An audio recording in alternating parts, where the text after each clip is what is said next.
Chilling tales for dark nights.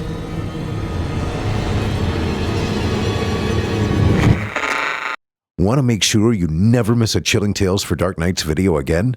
Be sure to subscribe and hit that bell to turn on notifications.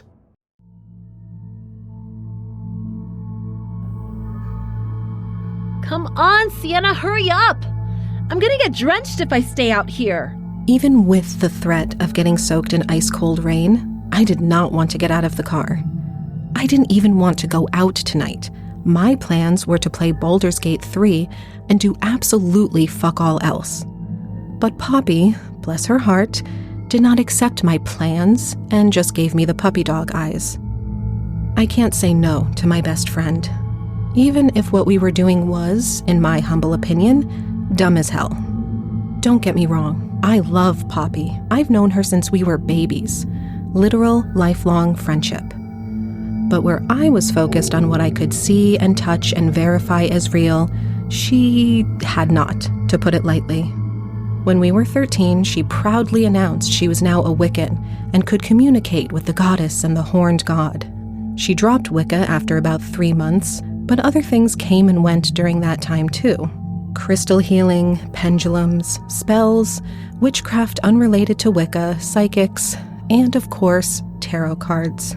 She was back on the tarot train this month. It doesn't bother me either way. It was what made her happy. I thought it was all bullcrap, but she'd never actually done something that would be harmful, like using amethyst to cure cancer or whatever. In return, she never pushed me to believe in the metaphysical. Never pushed, but she did invite me along to talk with her psychics. Sometimes you go along with your friends' plans that don't sound that fun just to spend time with them. And I had spent a lot of time in my apartment lately, so I agreed to this plan. Now, outside the house, I was having second thoughts. It wasn't like the house had a spooky vibe. It was a bit older, but it was in good condition. It was out in the middle of fucking nowhere, though. The nearest neighbor was a farmhouse probably a half-mile out, and there was nothing else out here but cornfields and small patches of woods. Sienna, do I need to drag you out of there? Oh, I'm freezing. No more delays. I took a deep breath and popped out of the car, immediately regretting my decision not to bring a coat. Poppy had brought her obnoxiously pink and red raincoat that somehow came in sizes for adults, but wherever the coat did not protect, she was soaking wet. Come on! She looped her arm in with mine and dragged me to the front gate. She quickly undid it before she pressed a finger to her lips. Don't make too much noise. We don't want to set off the dog. Even in the mostly dark, I could see it was well kept. A small garden was in front of the large bay window, and flowers surrounded the birch tree. I could see the doghouse. I could not see the dog until we were almost at the door. The only reason I saw it was because its eyes opened as we got to the door. Its fur was pitch black. Poppy quietly knocked, and we waited for a few moments before I saw someone behind the glass of the door. The woman who opened it was the last kind of person I could have expected. Most of the time Poppy dragged me to readings, the host was older, all gaudy jewelry and reeking of incense. The woman on the other side of the door was no older than us, wearing yellow, elbow-high rubber gloves, a green headband, and a rubber apron. Oh, I lost track of time. I'm sorry, Poppy. I was busy cleaning. The woman pushed a few strands of black hair back past her headbands. Come on in. Make yourselves cozy in the reading room. But try to be quiet. Mother's asleep and I don't want her woken up. Oh, you must be her friend. I'm Vanessa. Please take your shoes off. I just cleaned the rugs this afternoon and I don't want them getting all wet. I'm Sienna, I managed to say before Vanessa whisked herself away. I glanced over at Poppy, who was grinning ear to ear, and I finally understood why she insisted I meet her new tarot card reader. Are you serious? She's your type. Poppy giggled as she kicked her shoes off. I mean, I don't know if she's gay, but she's got black hair. She's super neat. Don't you start, Poppy, I threatened as I unlaced my boots. For real. Do not start. I had just ended a relationship. I was not eager to jump into another one, even if Poppy was. Poppy stuck her tongue out and then beckoned me into another room. This was a bit more what I expected. Comfy couches, a low table with a deck of tarot cards spread across it, statues of various gods and goddesses on the shelves along with crystal balls and long sheer curtains hanging over the doorways.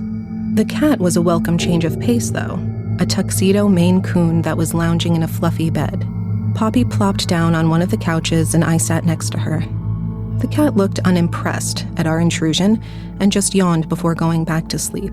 Vanessa joined us in a few minutes, rubber gloves and apron discarded and carrying a teapot. Thank you for being patient. I just got into a cleaning mood and before I knew it, you were at the door. She laughed quietly before taking the couch across from us. Do you want me to use your favorite deck, Poppy? And what deck would you prefer I use for you, Sienna? Before Poppy could respond, I blurted out, "I'm just here to be company. I don't believe in tarot."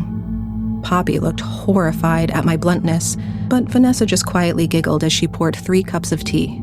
Oh, I'm sorry for assuming. That's perfectly fine. The cards don't really work for people that don't have a bit of faith in them. Other than that, it's just for fun. You can pet Oreo while I do the reading for Poppy.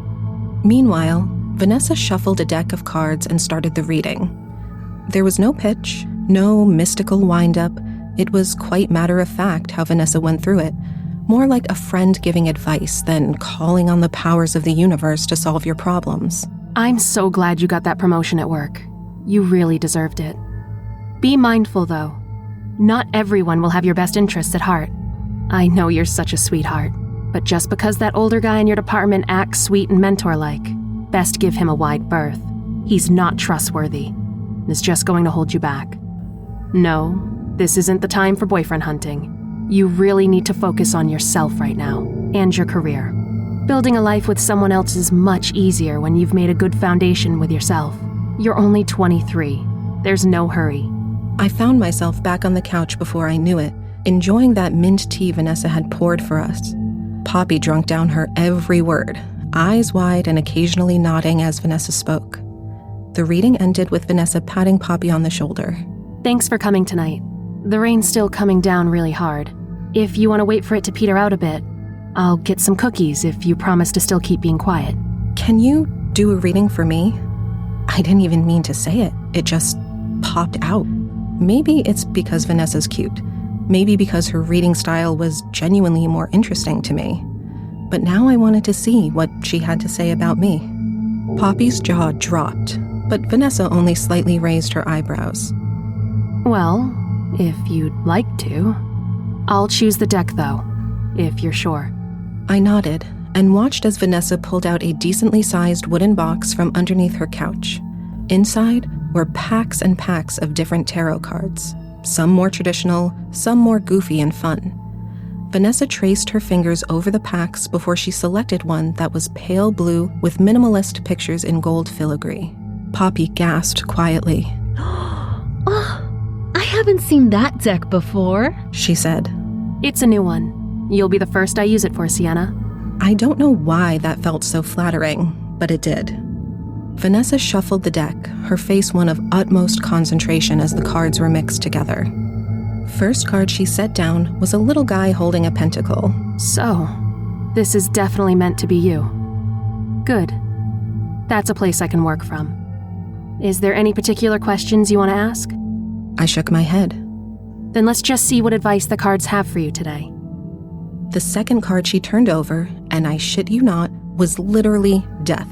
The little golden grim reaper was almost cute in this style, but I did burst out laughing. Seriously? I asked, cocking an eyebrow. Vanessa didn't seem insulted by my incredulity. She actually seemed to find it funny. Seriously, this isn't a bad thing. Despite common superstition, this card doesn't talk about actual death. This is all about change. Change is a crucial part of our lives. If things don't change, we stagnate and rot. Just prepare yourself for it. Things end, but new things will begin.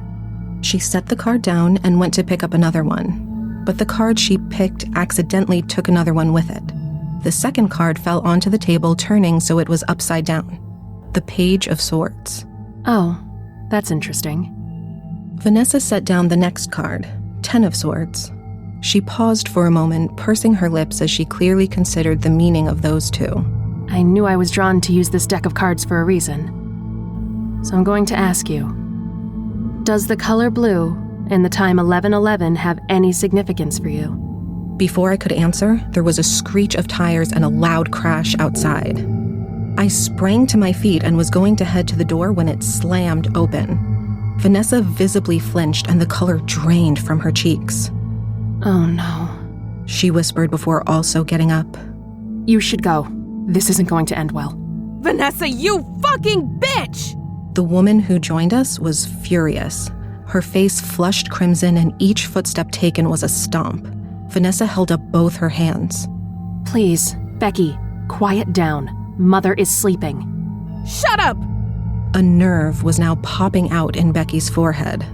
I can't believe you. I'm one of your most loyal clients. I brought you so much business. And how do you repay me? You make my boyfriend dump me! Vanessa swallowed, nervously lacing and unlacing her fingers again. I didn't make him do anything, I swear. You need to be quiet. If you wake Mother up, she is going to be furious. Yeah, you're just jealous I have a man and you're gonna be a lonely old cat lady your whole life! Becky sneered at Vanessa, who just shrunk and looked like she wanted to be literally anywhere else. Becky stepped forward and raised her fist like she wanted to punch her. Well, what are you going to do to make this right? I had had more than enough of this chick. I stepped between her and Vanessa, holding up a hand. Hey, she doesn't owe you shit. She told you to shut up, so use your one brain to shut your mouth. Becky seemed to just notice I was even there, and the way she looked over me, she clearly didn't like the look of me. I was half expecting the next word to come out of her mouth to be something incredibly offensive when the loudest voice yet boomed through the house. Who's making all that racket in my home? I thought the source of the shout had to be stomping down the stairs, but when she turned the corner, I realized quite quickly that was just because this woman was an actual fucking giant. Standing well over 6 feet tall and with a broad build to match, the elderly woman's wrinkled face was undeniably crone-like, thinning white hair sticking out from her liver-spotted scalp and a large wart on one of her sunken cheeks. The image was finished off by the fact that she was wearing one of those old granny nightgowns, flowy and white with cornflowers printed on it. Vanessa audibly gulped. Mother, I'm sorry. I was just doing a reading for these two when Rebecca came barging in. She was just leaving. Becky snapped out of her shock of Mother's sudden appearance. I'm not leaving until you call my boyfriend and tell him your reading was bogus! Mother snorted like a hog and crossed the room in a few strides. Now towering over Becky, she tilted her head to the side, and I couldn't help but be reminded of a hawk looking down at a mouse. You mean that reading she gave to that skinny wimp a few days ago? Oh no, it was a good one. She told that he needed to dump your venomous ass on the curb with the rest of the garbage. Vanessa looked horrified. I didn't say that, she yelped. I'm paraphrasing. Mother smirked down at Becky, and I got a glimpse of a golden tooth in her predatory grin. You're a nasty, selfish bitch who makes everyone around her worse. I can only think of one use for you. Becky's jaw hung lower and lower at each of Mother's hurled insults. How dare you! Mother's hands clamped around her neck before Becky could finish her sentence. I froze. I couldn't scream, run, or try to help free Becky. I just stood there as Mother's hands squeezed tight. Becky's eyes popped wide open and she clawed uselessly at Mother's arms. The hag just continued to smirk. I don't know exactly when the elderly woman started growing. I do remember feeling small in her presence, but it wasn't until Mother's head brushed the ceiling that my brain caught up to what I was seeing. The elderly woman had sprouted over 2 more feet in height. It was insane. It was so fucking insane, and I still didn't do a thing. Not even when I saw Mother's nails stab into Becky's neck, each claw-like finger now dripping blood. I don't know how long she strangled Becky. It felt like hours. But Becky's gasps and gurgles became quiet. Her struggling grew weaker and slower, and finally she went limp, her face a shade of purple I'd never seen in a human. Mother finally let go of Becky and she fell to the ground with a smack. Not even a twitch. Becky was dead. The room was dead quiet while Mother examined her claws. Genuine claws, not just sharp nails, and sighed, wiping them off on her nightgown.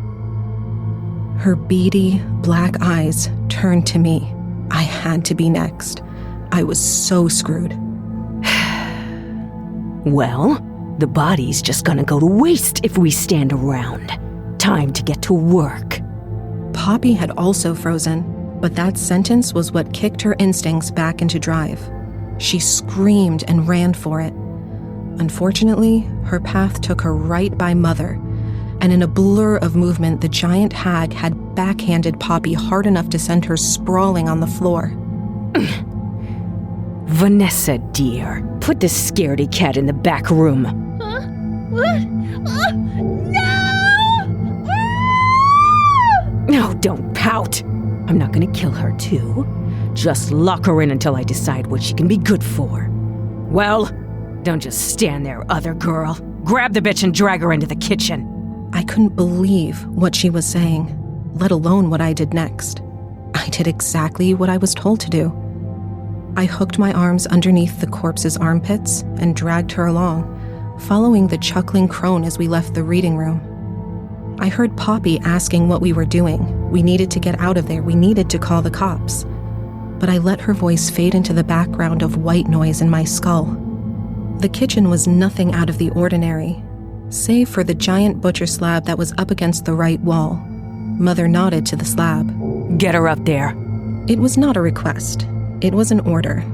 It was a struggle lifting the body entirely off the ground, but with a bit of shoving and a loud smack, Becky's corpse was now lying on the butcher block.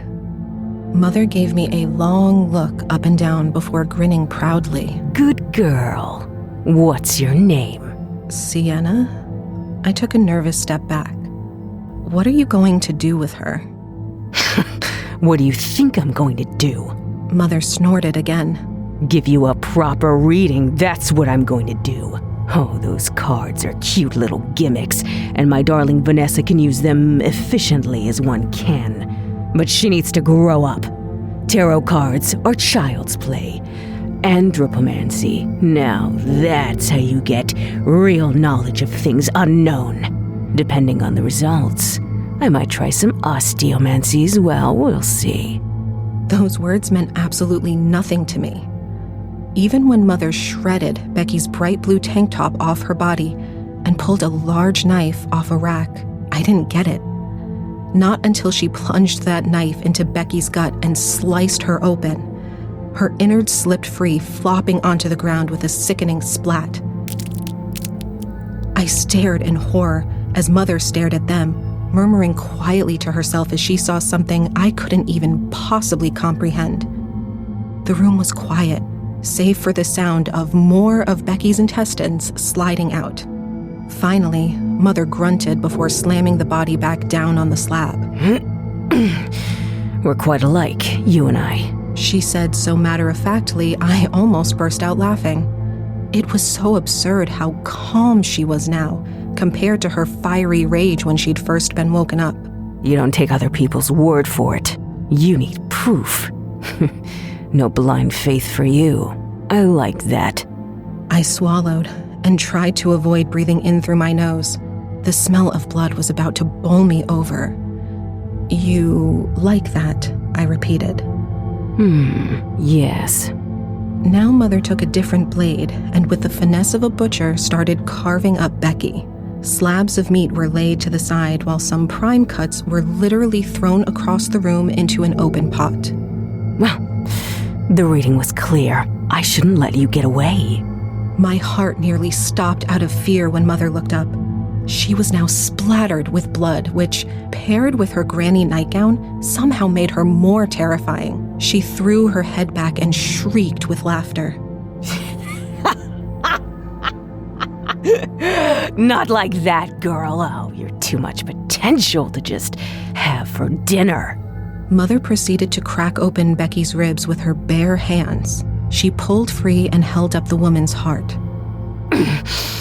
Yes, that potential. The readings are clear. Some people think you have to have your head in the clouds to make magic work. That's not true. You need to be grounded. You need to be calm. What makes you think I'm any of those things? I blurted out. Mother grinned. You're not running away, are you?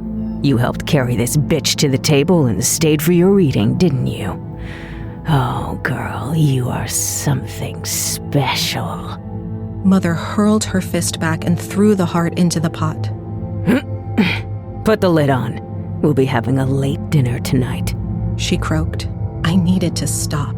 I needed to get out, now. There were other knives in reach. I could get a weapon. I could defend myself. But instead, I crossed the room and, doing my best not to look into the pot, I popped the lid on. The moment I did that, the stove clicked on, small flames flickering underneath the pot. I turned and I hated how I was shocked by how fast Mother was carving up the body. The kind of speed that only came with experience. This wasn't Mother's first time butchering a human body. She pulled the ribs free, and then with a shout, she threw them across the floor. Right, so here's what the bones advise. Mother said as she continued to carve up Becky. Don't quit your day job yet. You're gonna need the savings. Next month, we'll be starting your training. Few years, you could actually be an all-right witch. I don't want to kill people, I said. Good. Then you won't fuck me over by getting caught red-handed. Mother waggled her blood-soaked fingers in the air and cackled. Teaching the bloodthirsty is a great way to end up having to flee a mob. I should know. Vanessa poked her head into the kitchen and sighed as she looked down at the bones on the floor. Mother, you really should put down a tarp first. I'm going to have to mop again, she said, with the same amount of frustration one would have if someone walked on clean floors with dirty shoes. Mother scoffed. Don't tell me how to throw the bones, brat! Is that Poppy girl locked up? Yes, Mother. I gave her some tea to help calm her. Good, good. Now, pick out a nice wine to pair with dinner. Mother shooed Vanessa away, the other woman avoiding eye contact with me as she headed down into a cellar. She sighed. Oh, my sweet dear Vanessa. I picked her too. I'm very good at picking witches. I don't want to be a witch, I said. You don't want to be a witch that relies on good vibes and listens to all that do no harm bull. Mother said, as if she knew my complaints were half-hearted. You want to have control of your life. Your fate is ready to be taken. It's just a reach away. I can give you that, Sienna. Now go set the table. The plates are in that cupboard there. Set 3 plates.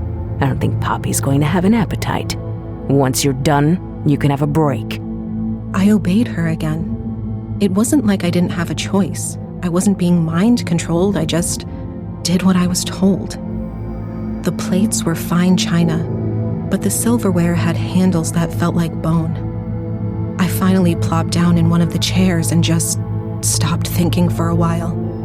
I usually tended to lean towards overthinking, but right now I was just blank.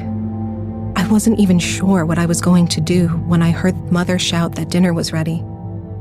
Numbly, I dragged myself out of the chair and headed for the stove. I flinched when I took off the lid, but when the steam cleared, what I saw was a proper-looking pot roast with potatoes and carrots. The meat didn't smell quite like beef, but it did smell delicious. My mouth watered, and that almost made me be sick into the pot. I put the lid back on. Don't drag your feet, lazy girl. Get the pot to the table. It's already past 11. Past 11? No fucking way. We'd not come that late in the evening, had we? I glanced up at the clock to confirm Mother wasn't pulling my leg. Vanessa finally reappeared, cradling the bottle of wine. Do you like red wine? She asked me quietly. I'm more of a vodka drinker, I admitted as I picked up the pot. That got a bit of a smile out of Vanessa, one that had just a hint of the darkness that Mother had in her smirks. Oh, you're gonna fit in here just fine, Sienna. The table set, Mother dished out our portions of the roast and passed out bread rolls. When you share a meal, you're establishing a relationship. We're beginning something beautiful here, Sienna. control of your future. I stared down at my plate. Did I want this? Did I want to dive deeper down this rabbit hole? Did I want to finally have a bit of control over my life? I picked up my knife and fork and slowly cut a small piece of the meat. I brought it to my lips, hesitated for just a moment, and I took a bite.